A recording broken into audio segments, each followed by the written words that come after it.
Hello and welcome to Friday's programme. I'm Ellie Louise Ringe. And I'm John T. Messer. Coming up tonight between now and 6:30.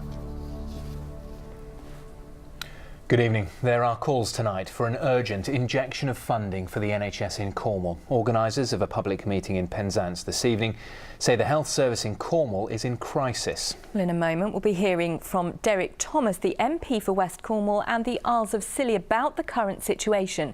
But first, this report from Grace Pascoe.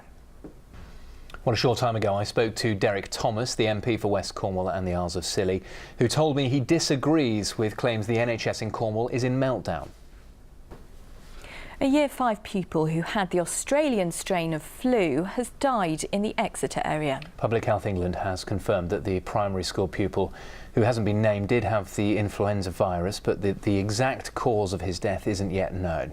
Well, Katie Rowlett has joined us. What more do we know, Katie? Well, details about this extremely sad case are still emerging. We know that he was a boy.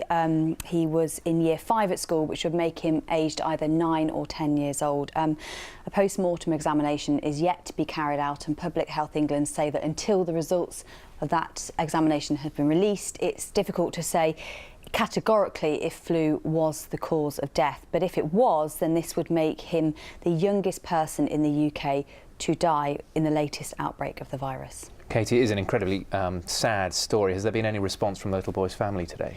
Not as yet, but this afternoon we have had a moving tribute from the boys' school, which is also in the Exeter area, saying that looking to hold a memorial service later on and has already opened a book of condolences in the boys' memory. OK, Katie Rowlett, thank you very much. Well, that news comes as pharmacists in the southwest are calling on carers to get vaccinated against the flu after a spate of outbreaks in care homes. The Department of To other news now, and fire crews were called out last night to deal with a runaway car which crashed into a shop in Tiverton. Now, it's been a long-standing problem for the operators of Plymouth's incinerator. What to do with the waste it produces? The original plan to send it to Buckfastleigh was stopped by campaigners concerned about the environmental impact. At the moment, the leftover ash has to be shipped off to be processed abroad. But councillors will soon decide whether it can be dealt with at the city's recycling centre instead. Richard Lawrence has this report. You're watching ITV News here in the West Country, still ahead before 6:30. And after us, the ITV News continues with the national and international stories at 6:30. Here's Alistair Stewart with the details. Well, more on Yeovil Town's match tonight because the players are just hours away from the biggest game of their careers. The Glovers take on Premier League giants Manchester United tonight in the 4th round of the FA Cup. Yes, a sellout crowd of more than 9,000 will be at Hewish Park to watch the match. Yeovil's manager Darren Way says he's looking forward to sharing a post-match drink of Somerset cider with his United counterpart Jose Mourinho. Well, let's speak to Jeff Welsh, who's at Hewish Park for us tonight. Jeff, goes without saying, doesn't it? Huge night for the club. OK, Jeff Welsh at Hewish Park, thanks very much indeed. In other weekend games, Plymouth Argyle visit Oldham in League One. To rugby, because after being knocked out of the European Champions Cup, Exeter Chiefs turn their attention to the Anglo-Welsh Cup this week. Now, a bakery in Helston has been fined more than £6,000 for poor hygiene. David. And organisers of Truro's City of Lights have made a last-minute appeal for volunteers to help with the event.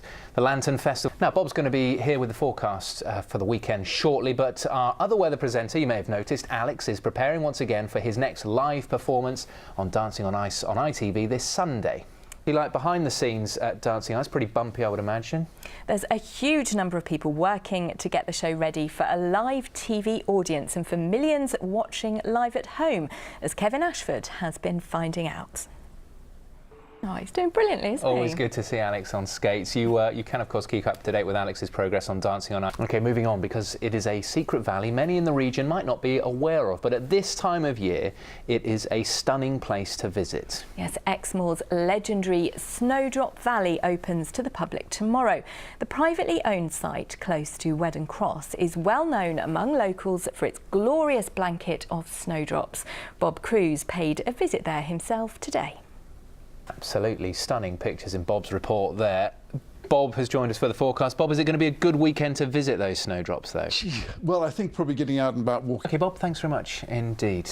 Before we go, let's give you a reminder of the main headlines here in the West Country this evening. And there are calls tonight. Well, it's goodbye from the two of us. I'll be back with the late news for you at 10:30. Now, though, we'll hand you to Alistair Stewart as the ITV News continues. From all of us here, have a lovely weekend. Bye-bye. Bye-bye.